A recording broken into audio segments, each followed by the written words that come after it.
Hi everyone. तो पिछली class में हमने थोड़ा थोड़ा एनसीईआरटी के बारे में पढ़ा। हम लिविंग की कैरेक्टरिस्टिक्स पढ़ रहे थे, है ना।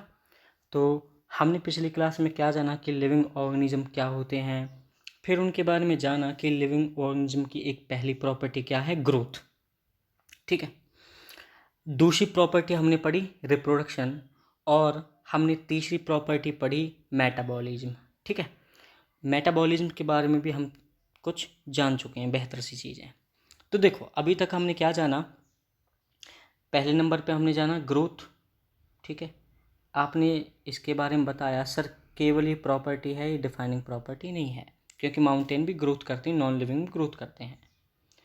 आपने दूसरी बात बोली साहब रिप्रोडक्शन।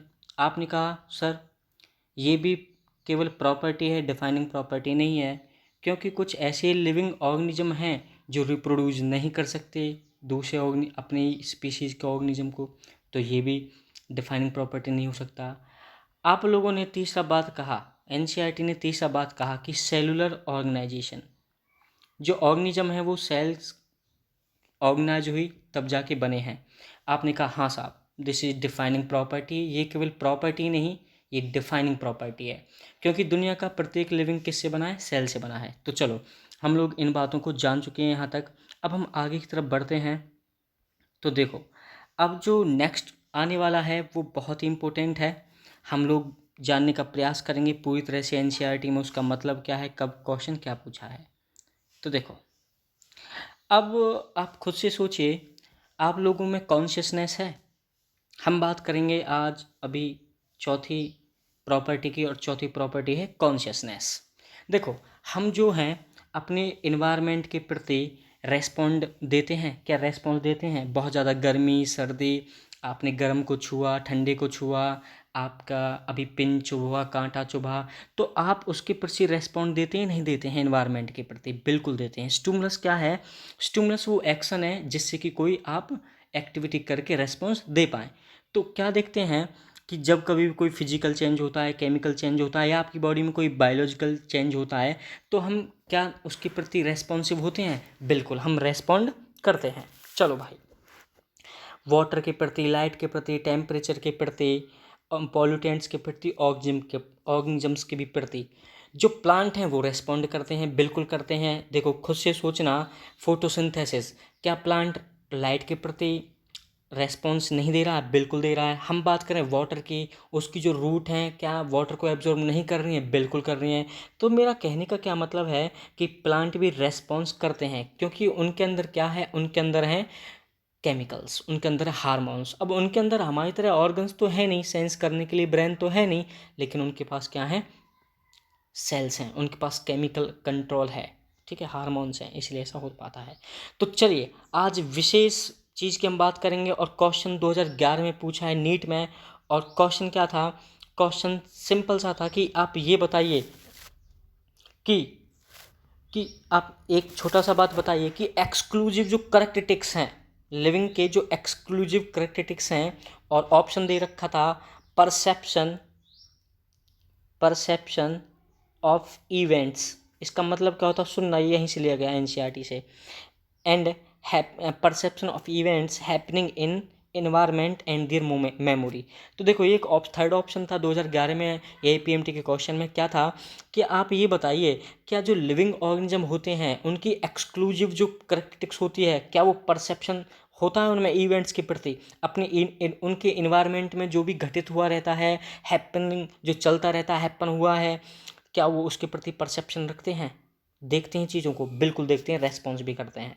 तो आंसर था ये वाला ऑप्शन, थर्ड वाला ऑप्शन था। ठीक है, और वो लिया गया था यहाँ से एनसीईआरटी से। देखो, ये था वो जो ऑर्गेनिजम्स होते हैं, चाहे वो प्रोकार्योट्स की बात करें, आप यूकार्योट्स की बात करें, उनके अंदर सेंस होती है और वो एनवायरनमेंट के प्रति रेस्पॉन्स देते हैं। ठीक है, आप लोग अब घर से आते हैं तो अवेयर होते हैं अपने इन्वायरमेंट के प्रति, सराउंडिंग के प्रति कि कौन क्या कर रहा है, क्या चल रहा है, क्योंकि आपके अंदर क्या है, ब्रेन है। ठीक है, हम एक और बात करें। देखो, जो फोटो पीरियड होता है ना, वो reproduction in seasonal breeders both plants and animals. देखो भैया, आपको पता होगा कि जो प्लांट हैं उनका एक खास सीजन है जिसमें वो फोटो पीरियड के प्रति रेस्पॉन्स शो करते हैं, ठीक है। हालांकि वो हर सीजन में करते हैं, लेकिन रिप्रोडक्शन के पर्पज से हम देखें तो जब एक विशेष सीजन होता है वो तभी क्या होते हैं, ज़्यादा से ज़्यादा ग्रो होते हैं, ज़्यादा से ज़्यादा सीड धरती में से निकलना स्टार्ट होते हैं, ग्रो होना स्टार्ट होते हैं। एक तो ये बात है। दूसरा बात करते हैं सीजनल ब्रीडर्स की। डॉग्स की बात करें, कैट्स की बात करें, डोमेस्टिक एनिमल्स की बात करें, तो वो सीजनल ब्रीडर्स की तरह का सीजनल ब्रीड, जब उनका एक खास सीजन होता है तभी वो मेटिंग करते हैं, तभी एक नया ऑर्गेनिज्म आता है, ठीक है। तो सिंपल सी बात क्या है कि वो अपनी एनवायरनमेंट के प्रति क्या है, रेस्पॉन्सिव है, रेस्पॉन्ड करते हैं, ठीक है। एक बात होगी। दूसरी बात हम करते हैं aware of their surrounding. Human being के अंदर क्या देखा गया है कि वो बहुत ही सेल्फ कॉन्शियस है। उसे पता है कि मुझे कैसे तैयार होके कहाँ पे जाना है, क्या खाना है, क्या पीना है, किससे बात करना है। तो ये जो सारी चेतना की क्षमताएं हैं, जो कॉन्शियसनेस की एबिलिटी हैं, वो मनुष्य के अंदर हैं, वो दुनिया के दूसरे एनिमल्स के प्रति, एनिमल्स में भी हैं, ठीक है, चेतना। इसलिए हम कहते हैं consciousness is the defining property of living organisms. समझ में आया, ठीक है। दोबारा बोल रहा हूँ, देखो, जो कॉन्शियसनेस है वो डिफाइनिंग प्रॉपर्टी है, जैसे मेटाबॉलिज्म डिफाइनिंग प्रॉपर्टी था। क्या आप किसी पुस्तक को उठाएं, बुक को उठाएं, आपके एयर कंडीशन को अभी आप कहना स्टार्ट करें कि आपको ये करना, तो क्या वो आपकी बात मानेगा? आप कहेंगे सर इनमें चेतना ही नहीं है, वो लिविंग है ही नहीं, वो कैसे कॉन्शियस हो सकते हैं, ठीक है। तो ये बात आती है। अब बड़ी ही इंपॉर्टेंट बात आएगी, बड़ी ही दिलचस्प बात, और बात है कॉमा पेशेंट की।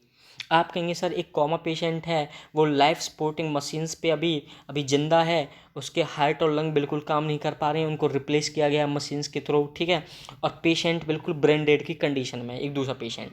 आप ये बताइए क्या ये दोनों पेशेंट अभी सेल्फ कॉन्शियस हैं? तो आप कहेंगे नो, सेल्फ कॉन्शियस नहीं है। आप उनको टच करें, आप उनसे कहें तो वो रेस्पॉन्स तो देते ही नहीं है, ठीक है। तो आप ये बताइए, अब क्वेश्चन पूछती है एनसीईआरटी, क्या वो नॉर्मल लाइफ जी सकते हैं? वो लिविंग है या नॉन लिविंग है? तो खुद से सोचिए, एक जो कॉमा पेशेंट है वो बाहर के प्रति रेस्पॉन्स तो दे नहीं रहा, ठीक है, एक्सटर्नल रेस्पॉन्स तो है नहीं, लेकिन डॉक्टर जो उनको दवाई दे रहे हैं उनके अंदर मेटाबॉलिज्म तो हो रहा है, ठीक है, और वो जिंदे तो हैं, उनको एनर्जी तो मिल रहा है। तो आप कहेंगे सर नहीं तो ये लिविंग है, नहीं ये नॉन लिविंग है। और अगर हम और थोड़ा इसको डीप में देखें तो लिविंग की प्रॉपर्टी एक कॉमा पेशेंट में ज़्यादा है, ऐसी ब्रेन डेड पेशेंट में, लेकिन मेडिकल टर्म में इसको कहा जाता है वेजिटेटिव फेज, ठीक है। कॉमा पेशेंट को किस में रखते हैं? वेजिटेटिव फेज में। नहीं वो लिविंग है, नहीं वो नॉन लिविंग है, क्योंकि वो सेंस तो कर ही नहीं रहा अपने एनवायरनमेंट को, रेस्पॉन्स तो दे ही नहीं रहा।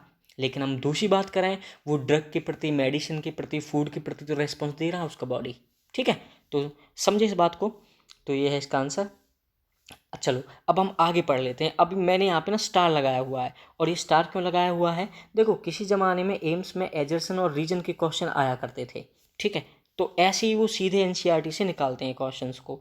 अब पढ़ेंगे धीरे धीरे, ठीक है। इस बात को, बहुत ही इंपॉर्टेंट बातें हैं जितनी भी लिखी हुई हैं यहाँ से यहाँ तक, ध्यान से देखना, आपके बहुत सारे कंसेप्ट क्लियर होंगे बायोलॉजी के बारे में। देखो, जो टिश्यू की प्रॉपर्टीज़ हैं वो क्या सेल के अंदर हो सकती हैं? जब सेल से टिश्यू बना है तो टिश्यू की प्रॉपर्टी सेल में तो हो नहीं सकती, ठीक है। दोबारा सुनो, सेल से टिश्यू बना है तो एनसीईआरटी की लाइन कहती है properties of tissues are not present in constituent cell. बिल्कुल सही बात है, नहीं हो सकती इनकी प्रॉपर्टी इनमें। अगर होती तो टिश्यू बनने का कोई फ़ायदा ही नहीं था, ठीक है। क्यों बना? अब एक सेल थी, दो सेल थी, तीन सेल थी, सारी सेल ऑर्गेनाइज होकर टिश्यू बनाई। क्यों बनाई? ताकि वो एक रेगुलर फंक्शन कर सकें, एक पार्टिकुलर फंक्शन कर सकें, ठीक है, इसलिए टिश्यू बना, उससे ऑर्गन बना। देखो, अब ऑर्गन क्या काम कर रहा है? जो टिश्यू की बस की नहीं है वो ऑर्गन करेगा, ऑर्गन की बस की नहीं वो पूरा बॉडी करेगा, ठीक है। तो ऐसे पूरी दुनिया के लिविंग ऑर्गेनिज्म का ऐसे अपनी स्ट्रक्चर को ऑर्गेनाइज वो करते रहते हैं। तो अब एनसीईआरटी क्या कहती है इसी बारे में कि जो टिश्यूज़ की प्रॉपर्टीज़ हैं क्या वो कॉन्स्टिट्यूएंट सेल्स के अंदर हैं, ठीक है नहीं है, ये लिखती है, सीधी बात लिखती है, property of tissues are not present in the constituent cell but arise as a result of interaction among the constituent cell. लेकिन प्रॉपर्टीज तो नहीं है इसकी टिश्यू की सेल के अंदर, लेकिन वो बनी कब हैं? जब सेल्स ने आपस में क्या किया था? इंटरेक्शन किया था। और तुम खुद से सोचो, जब इंटरेक्शन क्या होगा जब भी तो टिश्यू बना होगा, ठीक है। आने वाली चीज़ें कब बनती हैं? जब पिछली चीज़ें आपस में इम्पैक्ट डालती हैं एक दूसरे को, है ना। तो ये बात आप ध्यान रखेंगे। दूसरी बात पे आ जाना। देखो, अब दूसरी बात क्या कहती है, ध्यान से पढ़ना इसको। सिमिलरली, इसी तरह से properties of cellular organelles are not present in the molecular constituent of the organelle but arise as a result of interaction among the molecular component comprising the organelles. देखो, आपको पता है सेल के अंदर क्या होते हैं? सेल ऑर्गेनेल होते हैं, आपने पढ़ा माइटोकॉन्ड्रिया के बारे में पढ़ा, ठीक है, साइटोप्लाज्म में रहता है ना, एंडोप्लाज्म रेटिकुलम, गोल्जी बॉडी, ये सब चीज़ों के बारे में तुमने पढ़ा सेल बायोलॉजी में। तो यही बात वहाँ लिखी गई है, ध्यान देना। देखो सेल ऑर्गेनेल्स की जो प्रॉपर्टीज़ हैं वो मॉलिक्यूलर कांस्टेंट नहीं है, प्रेजेंट नहीं है उनके ऑर्गेनेल के अंदर। उनके जो सेल ऑर्गेनेल जिससे बने हैं ना, मॉलिक्यूलर कांस्टेंट से बने हैं, तो सेल ऑर्गेनेल्स की प्रॉपर्टीज इसके कारण नहीं है, ठीक है। वो किसके कारण बना है, जब मॉलिक्यूलर कंपोनेंट में आपस में इंटरेक्शन हुआ है। तो एक बात तुम लोग ध्यान रखना, अभी हम इंटरेक्शन ही तो पढ़ रहे हैं, है ना। कॉन्शियसनेस में हम क्या देखते हैं, इंटरेक्शन देखते हैं। हमारी सेल आपस में इंटरेक्ट की तब टिश्यू बना, टिश्यू तब बना, ठीक है।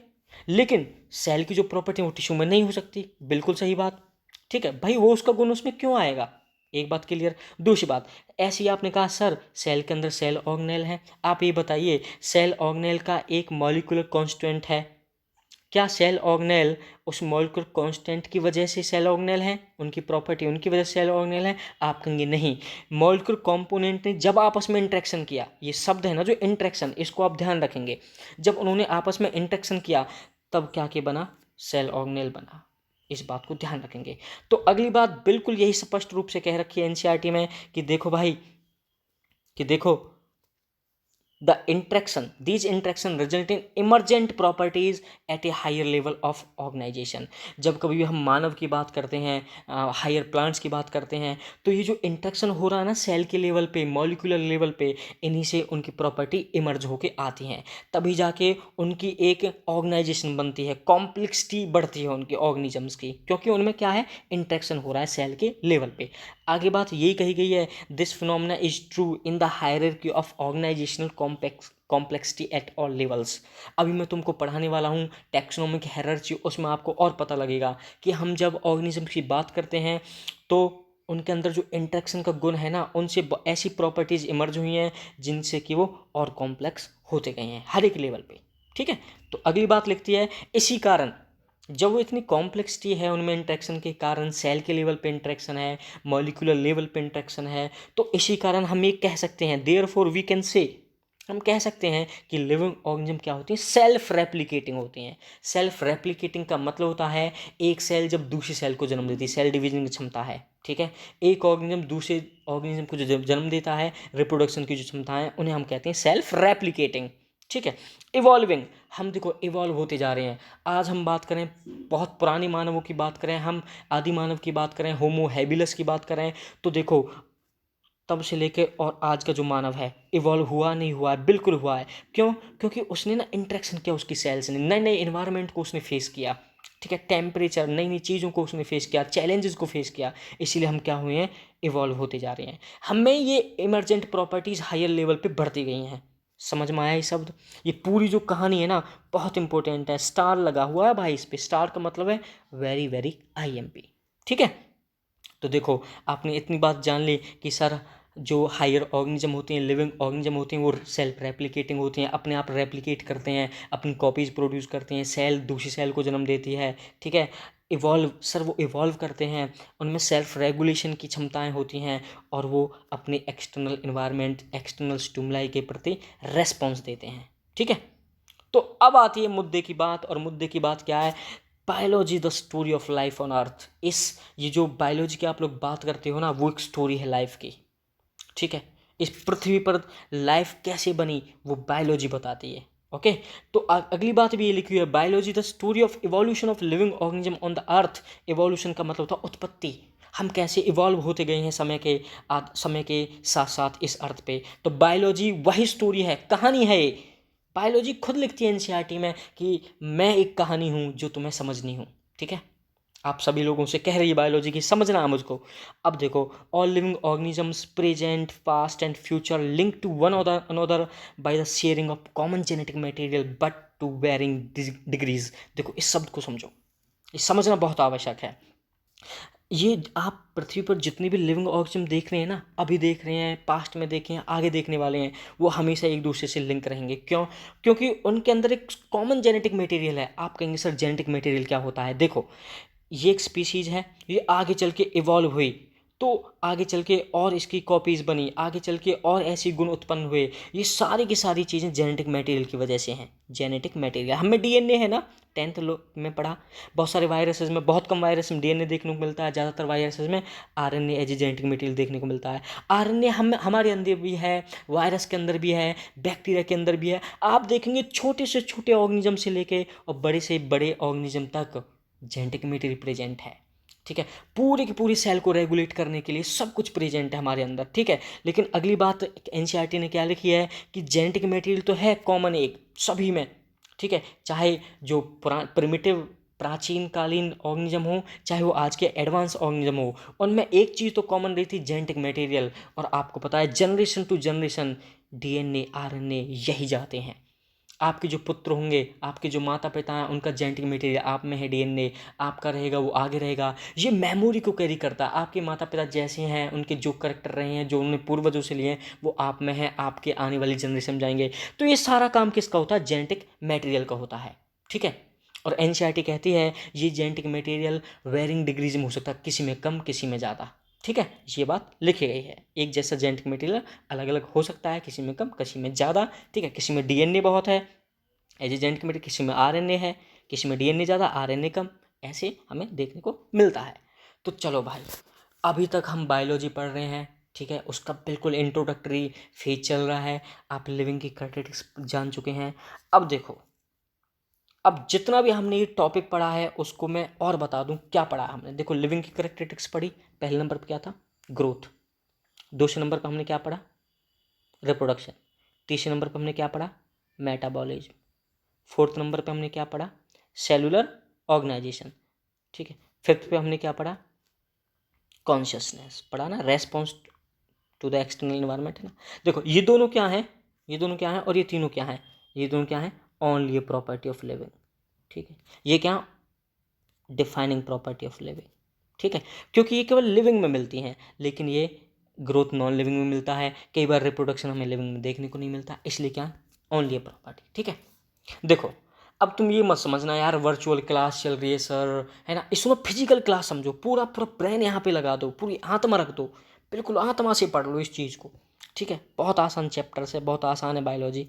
ठीक है, इसमें प्रॉब्लम लेने की बिल्कुल आवश्यकता नहीं है, बॉदर मत होना। ठीक है, तो चलो आगे चलते हैं। अगला जो टॉपिक है हमारा वो है diversity in the living organism. देखो, डाइवर्सिटी का मतलब होता है विभिन्न। ठीक है, डिफरेंट डिफरेंट, ओके, विभिन्नता है। आज हम अपने पूरे के पूरे अर्थ को देखें, ठीक है, तो आप देखेंगे, आपको कुछ ऐसे ऑर्गेनिज्म दिखेंगे जो आप अपनी आंखों से देख नहीं सकते। ठीक है, इतने माइक्रोस्कोपिक लेवल पे इतना आप माइक्रो ऑर्गेनिज्म की बात करते हैं, बैक्टीरिया वायरस की बात करते हैं, क्या वो आपके दिखते हैं? नहीं दिखते हैं। तो खुद से अंदाज़ा लगाइए, जो तुम्हें दिखता है नहीं दिखता है, वो सारे के सारे लिविंग ऑर्गेनिज्म इस अर्थ पे प्रेजेंट हैं। और भाई साहब, विज्ञान कहता है कि लगभग लगभग 17 से 18 lakh 1.7 million to 1.8 million species present होती हैं इस पृथ्वी पर, जो अभी तक खोजी गई हैं। इसी को हम कहते हैं biodiversity. Bio means living, diversity विभिन्नता है। देखो, ह्यूमन एक स्पीशीज है ना, ठीक है, अभी 7 से 8 अरब है, वो एक खुद एक स्पीशीज है इसमें से। ठीक है, इंसेक्ट्स की बात करें वो एक स्पीशीज है, हम अर्थवॉर्म की बात करें वो एक स्पीशीज है, सॉरी, इंसेक्ट्स की बात करें वो अर्थ्रोपोडा की बात करें वो एक स्पीशीज में आ जाएगा पूरा का पूरा। ठीक है, तो हम लोग क्या बात कर रहे हैं कि सर हम कभी डेंस फॉरेस्ट की बात करें, हम लोग बात करें माउंटेन्स की बात करें और बहुत सारी वाटर बॉडीज़ की बात करें, हम देखते क्या हैं? प्लांट देखते हैं, एनिमल देखते हैं चारों तरफ। ठीक है, अलग अलग स्पीशीज़ देखते हैं। तो ये अलग अलग जो स्पीशीज़ हैं इतनी ज़्यादा नंबर्स में, यही है बायोडाइवर्सिटी। ओके, तो चलिए, बायोडाइवर्सिटी समझ में आया। अब देखो, मुद्दा क्या है? मुद्दा ये है कि हम उन्हें कैसे जानें। अब क्वेश्चन तो ये उठता है, सर आपने कह दिया 17 से 18 लाख स्पीशीज हैं, लेकिन उन्हें किस प्रकार से हम जान सकते हैं? आप ये तो बताइए, कैसे उन्हें जान सकते हैं? तो देखो भाई, उनका नामकरण संस्कार हम देखने की कोशिश करेंगे अभी कि कैसे उनकी स्टडी कर सकते हैं। देखो, किसी के बारे में तुम्हें जानना है तो पहले उसका नाम पता होना चाहिए, उसकी पूरी कुंडली पता होना चाहिए, तभी तो आप उसके बारे में और ज़्यादा जान पाएंगे। तो ये जो 1.7 से 1.8 मिलियन स्पीशीज़ है ना, प्लांट और एनिमल्स की दोनों मिला के, इनके बारे में जानना पड़ेगा, तो उनका नामकरण संस्कार भी करना पड़ेगा हमें, है ना। तो चलो स्टार्ट करते हैं अगली कहानी। Story of biology. अगली कहानी क्या है कि देखो सर, मिलियन प्लांट्स और एनिमल्स हैं इस वर्ल्ड में, और हम जानते हैं जो प्लांट और एनिमल होते हैं लोकल नेम से जाने जाते हैं लोकल एरिया में। ठीक है, आप अपने घर पे किस नाम से बुलाए जाते हो, स्कूल में किस नाम से बुलाए जाते हो, होता है ना ऐसा। आपका एक लोकल नेम होता है और आपका एक ऑफिशियल नेम होता है। तो बात चल रही है नाम की।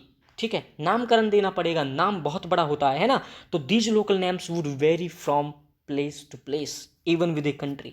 एक कंट्री में देखो, आप कहें सर ये गुलाब का फूल है, ठीक है, रोज फ्लावर है, इंग्लिश में रोज बोल दिए, लेकिन हरियाणा में उसे क्या बोलते हैं, ठीक है, मराठा में क्या बोलते हैं, तेलुगु में क्या बोलते हैं इसको, ठीक है, कन्नड़ में क्या बोलते हैं इसको, ऑस्ट्रेलिया में क्या बोलते हैं उसको, ठीक है, जर्मन में क्या बोलते हैं, फ्रेंच में, सब अलग अलग भाषाओं में अलग अलग नाम से जाना जाएगा ना, जाना जाएगा ना।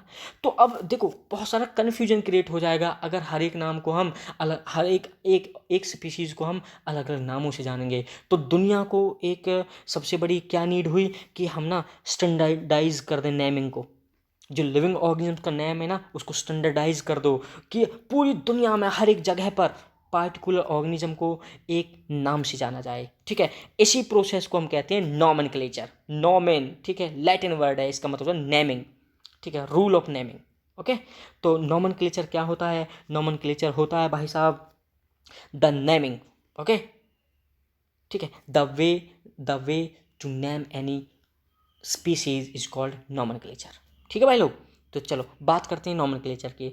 Nomenclature and naming is only possible when the organism is described correctly.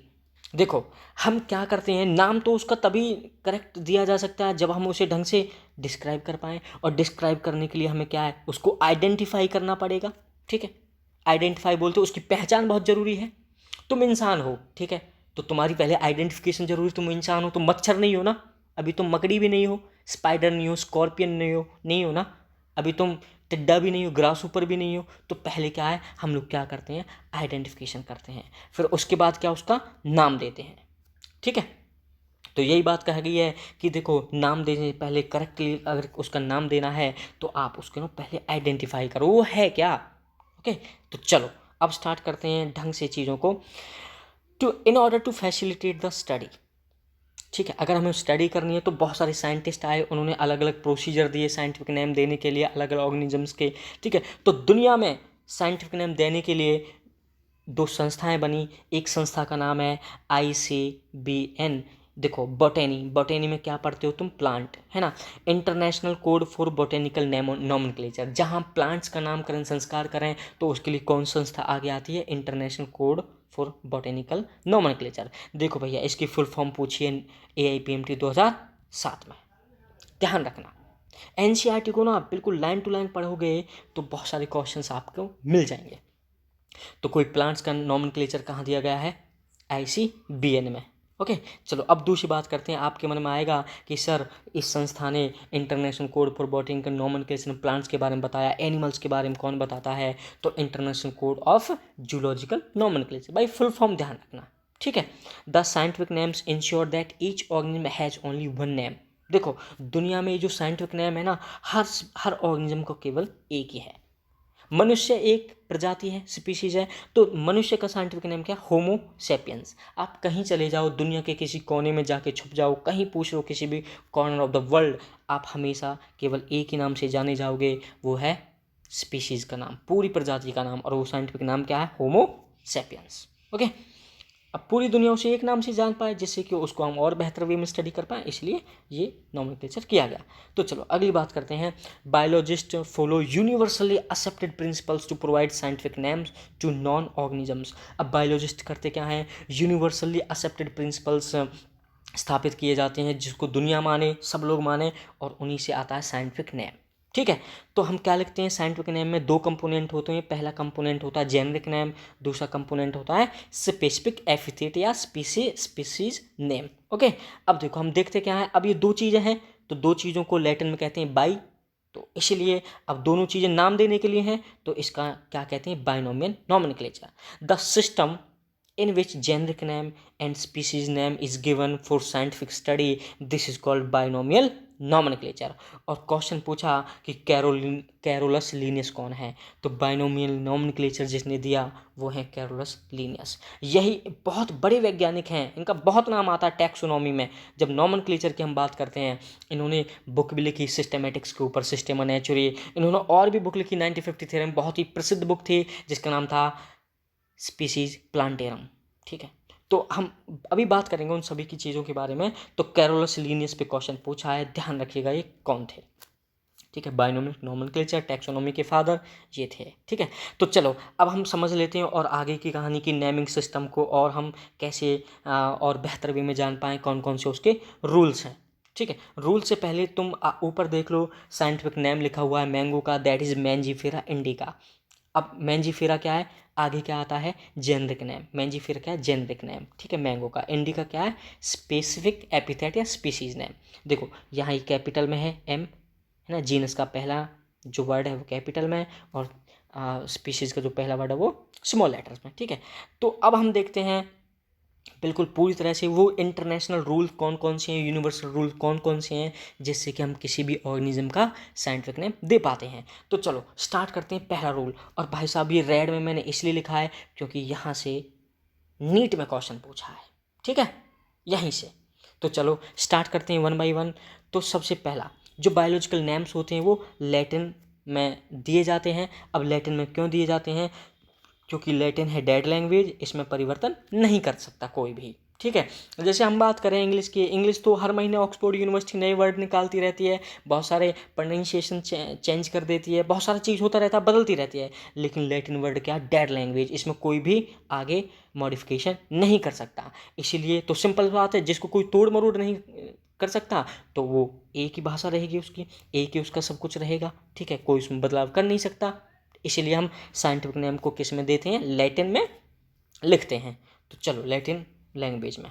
तो सबसे पहला बात आपको समझ में आया होगा, पहला rule universal rules of nomenclature में, कि लैटिन में हम बायोलॉजिकल नेम्स को देते हैं और लिखते किसते हैं, इटैलिक्स में। इटैलिक्स क्या होता है, आप लोग ऐसे लिखते हैं ना, जैसे मैंजीफेरा इंडिका लिखा, मैंजीफेरा इंडिका, तो this is italics, okay, and written in italics. They are Latinized, derived from Latin irrespective of their origin. देखो कहीं से भी किसी का नामकरण संस्कार किया गया हो, लेकिन उसको हमेशा लैटिन से ही हमने ड्राइव किया है। ठीक है, इर्रेस्पेक्टिव ऑफ द ओरिजिन, कहीं से भी किसी चीज़ का नाम आया हो लेकिन लैटिन में ही हमने उसको बनाया है, ये बात है। चलो दूसरी बात पढ़ लेते हैं। जो फर्स्ट वर्ड होता है बायोलॉजिकल नेम का वो जीनस नेम होता है, और जो सेकंड कंपोनेंट होता है वो स्पीशीज नेम होता है। अगली बात, ये दोनों वर्ड क्या बनाते हैं, बायोलॉजिकल नेम बनाते हैं। जब हम कभी भी इसे हैंड रिटन, अब देखो मैं हैंड रिटन कर रहा हूँ, मैंजीफेरा इंडिका, इंडिका, तो मेरे को ना इसको ना अंडरलाइन करना पड़ेगा। अगर तुम इसको ना प्रिंट करो इटैलिक्स में, तो आपको अंडरलाइन करने की कोई ज़रूरत नहीं है। ये है तीसरा रूल। अब है फोर्थ रूल, और फोर्थ रूल क्या कहता है कि जो फर्स्ट वर्ड है वो जीनस से स्टार्ट होता है और वो हमेशा कैपिटल लेटर में होना चाहिए, जो स्पेसिफिक नेम है वो स्मॉल लेटर में होना चाहिए। Example Mangifera indica. समझ में आया यहाँ तक? तो ये रूल्स हैं जिनकी वजह से हम यूनिवर्सल नेमिंग सिस्टम कर देते हैं। दुनिया में सब जगह उस स्पीशीज़ को, उस ऑर्गेनिज्म को एक ही नाम से जाना जाता है, वो है उसका साइंटिफिक नेम, दैट इज़ वैज्ञानिक नामकरण। ठीक है, तो चलो अब स्टार्ट करते हैं अंदर की कहानी। नॉमेनक्लेचर, टैक्सोनॉमी, इन सभी बातों को हम लोग अभी पढ़ेंगे वन बाय वन। ठीक है,